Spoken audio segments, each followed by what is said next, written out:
alte, really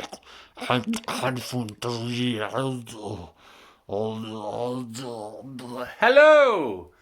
It's pretty good neck gaiter, isn't it? With our Dark Lord beneath. I had to research that for a project, how to say Cthulhu properly. There is no way that the human, according to Lovecraft, there is no way that the human throat can replicate the correct pronunciation of Cthulhu without without, according to one story, throat surgery from aliens. But the closest way to say it is like with a choke, with a vom, with a. It's closest to. There you are. So I erected the wall, as you can see. Attached these feet in the studio here. Unfortunately, the wall, when I with this freestanding wall idea, unfortunately, I attached the feet. You can see the other feet there.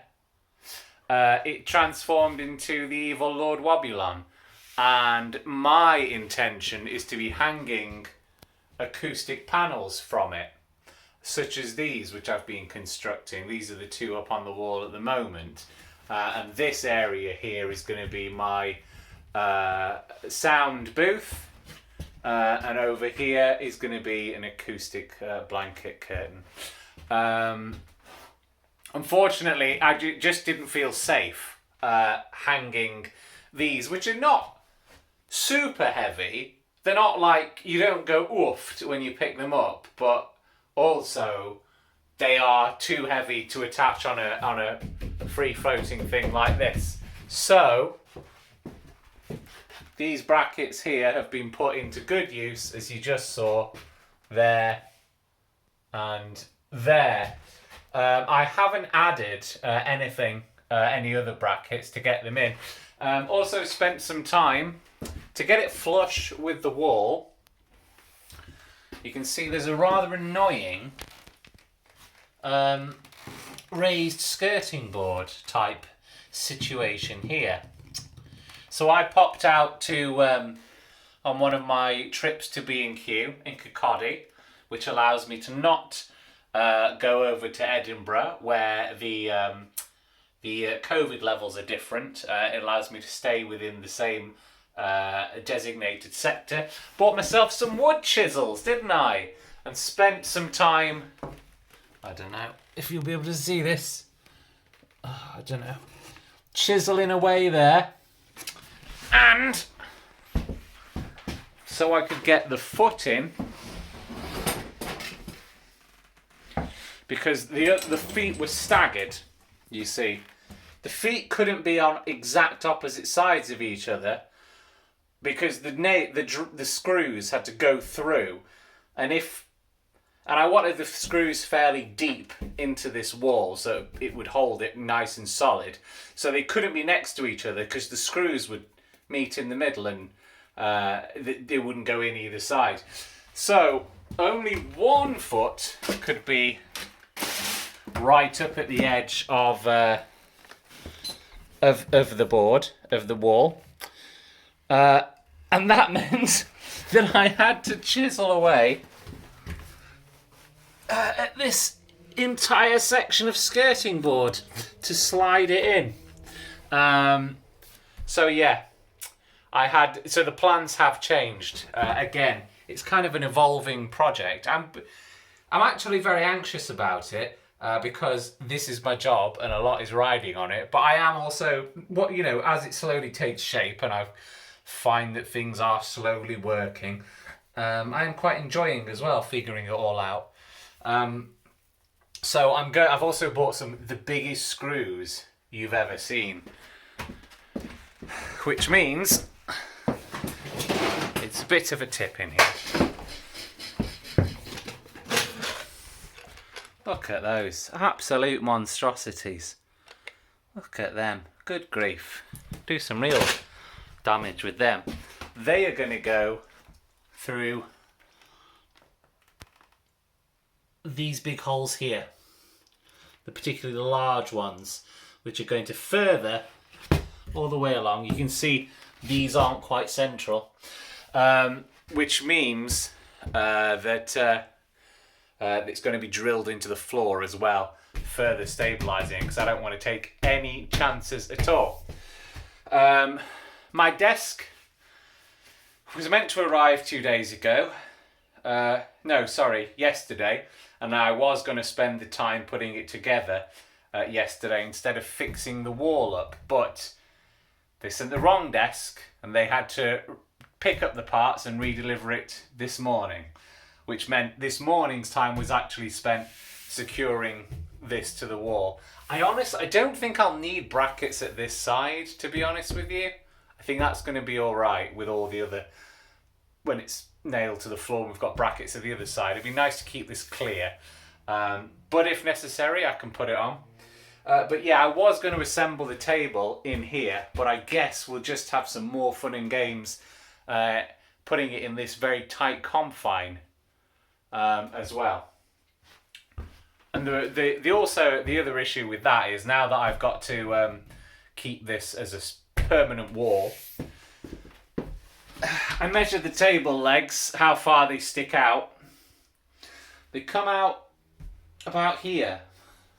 So I'm actually going to have to cut off these bits running along here. I don't know if you can see the pencil line I've drawn along here. It's all getting very muddy now because it's Scotland. Don't need to qualify that with anything, actually. So yeah, I'm going to have to cut those bits off so the legs can go in, and then the desk will sit with a couple of centimetres spare here. Because it sticks out this far, as you can see. I'm going to have to... I've got like some crazy measurements I have to do now to get some other... These are my standard panels. But other panels that are being measured out have got some bonkers measurements on them, and they are going to fit into unusual spaces like this. Another thing that I have to contend with, which seemed very fancy at the time, and I think it will be helpful to me with my breathing, is that my desk is going to be a sit-stand desk. So it will be able to go... I'll be sitting down, or with a touch of a button I can raise it up and I can work standing up, which will be very good for my breathing when I am voice acting. But that means I have to obviously leave a certain height. These stick out fairly far, 4 inches, so I need to leave a certain amount of space for the table to glide up and down, while also having soundproofing above, just above where the table will ultimately come to when I want to use it standing up. So yeah, lots to do. I think I'm going to finish it early next week, which is great because then I can get all of my gubbins in boxes out of the house. I'll be delighted to... It's quite stressful not being able to record. Just I find it so therapeutic. But also it will allow me to get the rest of the boxes out of the house and set them up in this section of the room.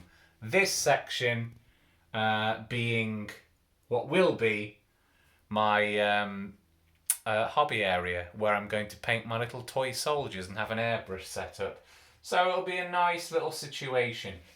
I got the electrician coming in mid-March. That's when he can fit me in. So going to get those lights sorted. So there's one either side, and then we're not just going to have the power socket down. It's behind the toolbox there. And that's it. That's the update. Sorry it's been a little while. I've been doing work on other VO-related projects that haven't required recording. It's quite late at night and my brain is a little bit scrambled. But a reasonably, I'm going to say quite a big audiobook production company got in touch with me today. And we're like, oi oi, fancy a go at this, mate? And I was like, yes, please. I'll get the studio finished then. So that's lit a fire under my arse. So the other non-VO stuff as well, I has really the other work that is VO related but doesn't require recording is gonna, take a more of a back seat now, and I'm going to finish this.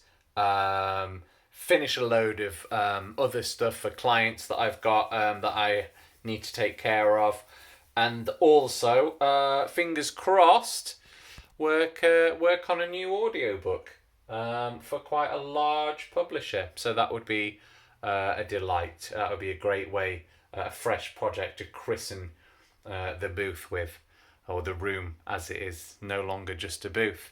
Thank you very much for allowing me to ramble. Hope you've enjoyed watching. I'll see you next time. Tatty byes.